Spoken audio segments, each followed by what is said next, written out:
Welcome to the Growth Matters Podcast. My name is Justice. The Growth Matters Podcast covers many elements such as how we can grow in faith, family, and finances. Today's episode is on leadership practices and show how there are similarities between the spiritual and secular worlds when it comes to leadership. Ken Blanchard, one of the theorists of situational leadership, says, quote, "Leadership is not about you. It's about investing in the growth of others," end quote. But listen to this other quote by Ken Blanchard. "I absolutely believe in the power of tithing and giving back. My own experience about all the blessings I have had in my life is that the more I give away, the more that comes back. That is the way life works, and that is the way energy works," end quote. Today, to share with these great insights on the leadership practices, the Reverend Dr. Debora Jackson is the Harry G. Stoddard Professor of Management and the Dean of Business School at Worcester Polytechnic Institute. Dr. Jackson is an author and has worked in business for 20 years as an IT and software engineering professional. It is a pleasure to have you as our guest today. Welcome to the Growth Matters Podcast. Thank you so much for having me. Yes, would you please share just a little bit about yourself and the mission of WPI Business School? Well, you said a lot just in introducing me, so I'll just jump right to our school. So WPI, Worcester Polytechnic Institute, is the third oldest technological university in the U.S. And the business school at WPI has this distinction of providing STEM-based business degrees that prepare students with the critical competencies and capabilities that they need in today's world. We pride ourselves on being a business school that develops adaptive leaders who create sustainable solutions, deliver globally responsible impact, and conduct transformative research at the intersection of business, technology, and people. Now, at WPI, we have degrees at the undergraduate, the graduate, and the PhD level. So at the undergraduate level, you could earn at WPI a Bachelor's of Science in Business, in Financial Technology, in Industrial Engineering, Information Systems and Technologies, and Management Engineering. At the grad level, you can earn Master's of Science degrees in Business Analytics, Financial Technology, IT, Management, and Operations and Supply Chain Analytics. And then at the PhD level, you can earn a PhD in FinTech and Business Administration with concentrations in entrepreneurship, operations, and IT. And yes, I did repeat FinTech 3 times. We are the only school in the U.S. that has the BS in FinTech, the MS in FinTech, and PhD in FinTech. Financial technology is a huge new field, and we're so proud to be the first. Now, you can learn more about WPI Business School at wpi.edu/academics/business. All right. Wow, there's a lot going on at WPI there. Yay. Yes, it is. Do you see these concepts such as integrity, ethics, as part authenticity, to name a few, closely related as far as spiritual and secular leadership practices? Absolutely. I think sometimes we think that, spiritual leadership and secular leadership are supposed to be different, but they really aren't. Mm-hmm. There's at the core, to be a good leader, whether you are coming from a spiritual context or a secular context, you need to have integrity. You need to be ethical because that's how people are going to trust you. Mm. You need to serve. It's like the quote that you were sharing from Dr. Blanchard, servant leadership, giving back is so much more important than receiving, right? Yes. And then we have to be authentic as leaders, because you cannot do this unless you are that authentic leader. Yeah. All right. Thank you. That sounds good. So what do you think of the relations between business and spiritual leadership concepts? Well, and I love this question, because I think that there's this expectation that spiritual leadership would be so much different than the leadership that we see in a business context. It's as if we're supposed to be hard, exploitative, dog eat dog, and every other negative connotation that you could come up with if you're in a business context. But if you look up what makes a good leader, or what makes an effective leader, honestly, you're going to find the same descriptive words. It's the concepts that you raised: integrity, ethics, authenticity. All of these things are what makes good leaders. You've got to be accountable. You've got to have vision. You've got to be a good communicator. You've got to have passion. This doesn't matter. The context changes, but not what makes a good leader. Oh, that's powerful. I like that. I like that. Given your background and experience, what are some of the effective practices that you may have used in managing your teams? When I thought about this question, I was thinking about, how do I come into a new organization? Because one of the realities are, you think as a leader, okay, I'm coming in, I'm like the new sheriff in town. You're supposed to listen to me because I'm the leader. But what I have found is that coming in as a leader, the first priority is to listen, to hear what people say, to hear their lived experience in that context, and then try to make the connections between what you hear and what you believe might need to happen. And then pull people together, because you want to create a team.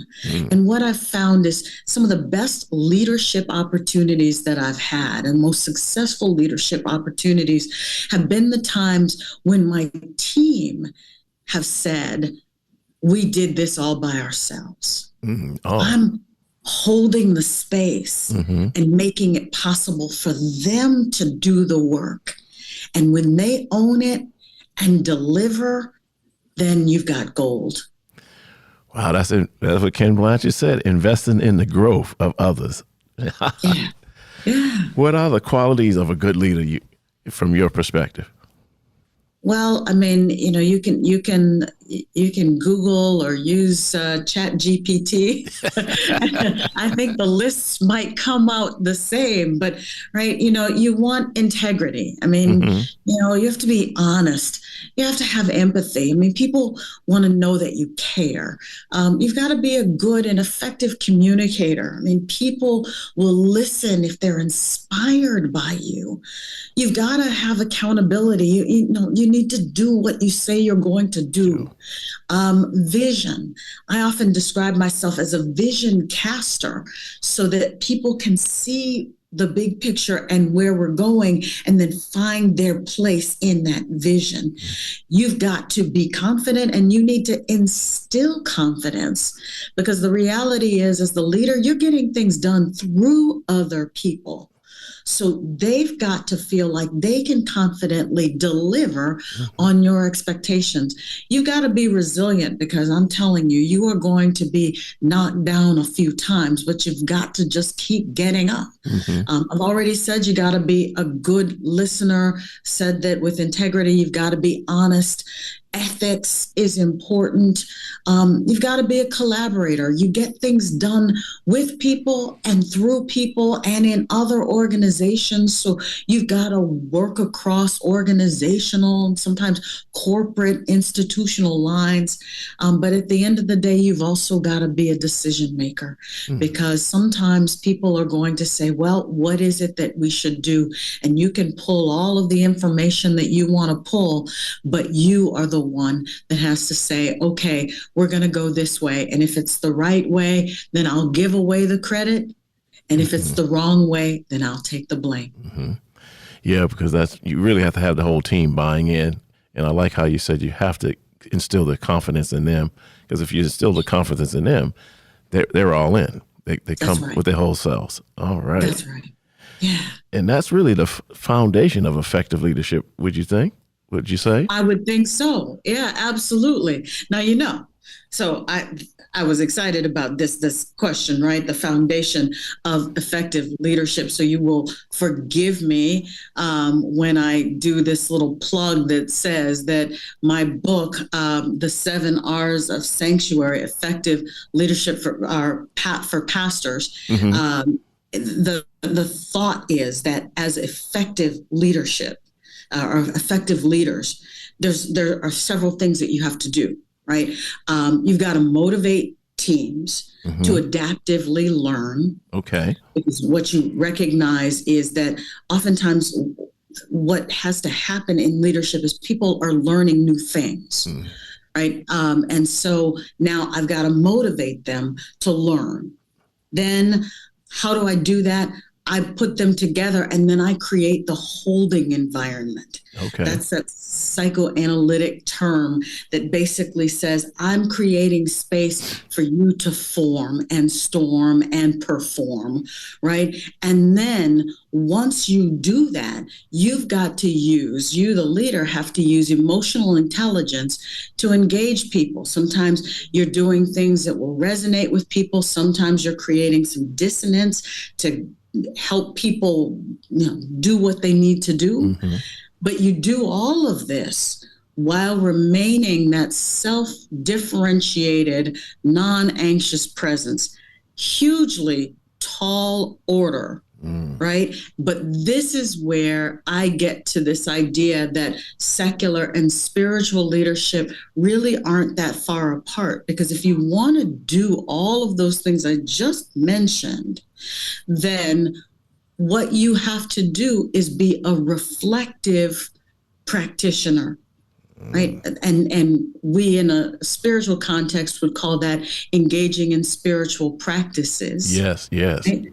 Where you are actually taking time to reflect on the actions that you've done, because in reflection, you start to understand what you would do better and how you might do something differently. Mm-hmm. And that reflection, that taking the time to just, kind of retreat, to release, to reflect, really kind of recalibrate and then return back into your leadership context, that makes all the difference in being effective.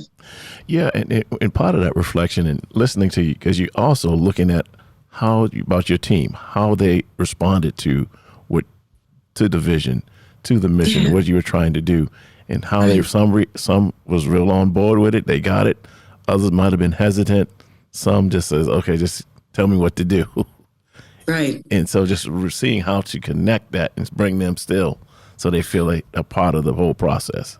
Right. And you're absolutely right. So emotional intelligence will help you have different strategies for the person that just wants to be told what to do versus the person that says, well, prove to me that what you think we ought to do is the right thing to do. Yeah.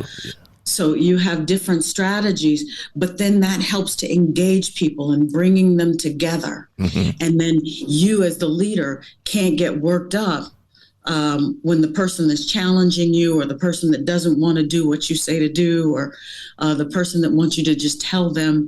I mean, that's all part of helping teams to become effective. And so again, that's in my book, Spiritual Practices for Effective Leadership, the 7 R's of Sanctuary for Pastors. I wrote it for pastors, but it really is for everyone. All right. Because as we're talking about now, there's similarities. There's not really a difference between the spiritual world and the secular world. Leadership is leadership. Leadership is leadership. Yeah. Do you have any other things you'd like to share as we kind of come to a close on this episode? Yes, because of course, I had to plug the second book too, right? Okay. All right. All right. and my second book is called Meant for Good: Fundamentals of Womanist Leadership. Okay.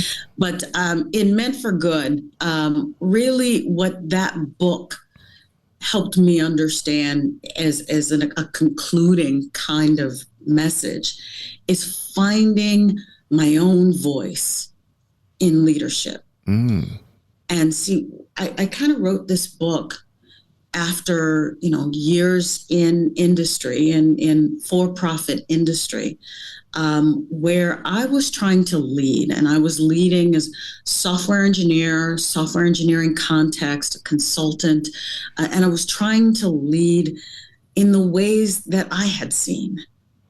And so I was in, very much male-dominated engineering context. There weren't women, or if the women were there, we were all individual contributors. We weren't the supervisors. We weren't the managers. So I only saw men lead. And the way that men lead, I was trying to do that, be the hard, the technocratic, masculine, even though I'm this 5'2" Black woman, I was trying to lead the way that I saw, and I couldn't pull it off.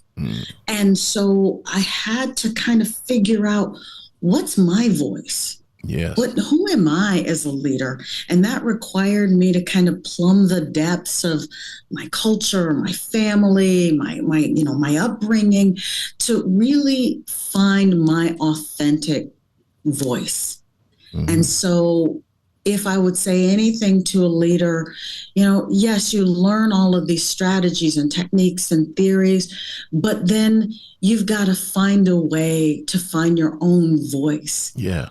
Like finding that suit that fits you just right. That's what you have to do with leadership as well. Like it's tailor-made. All right. Like it's tailor-made. Well, after you said all that, I think we have to bring you back for in March for Women History Month, so we can kind of talk a little bit about that, your book some more, and women in leadership, because I think that's so important, especially during the month of March. We can have you come back and share some more with us. And so I want to leave with one quote here by John C. Maxwell, his book, The 21 Irrefutable Laws of Leadership. Quote, becoming a leader who develops leaders requires an entirely different focus and attitude from simply attracting and leading followers. It takes a different mindset, end quote. Thank you, Dr. Jackson, for your commitment to prepare leaders to innovate, reshape, and recast the vision for business education practices. Thank you so much for being our guest today. And we look forward to seeing you again. And I want to say thank you to our listeners for tuning in to the Growth Matters podcast. Remember to like, comment, subscribe, and share this episode with your community. Until the next time, stay focused, prepare, execute, and celebrate your victories as you continue to grow and develop in all areas of your life. I am your host, Justice, signing off.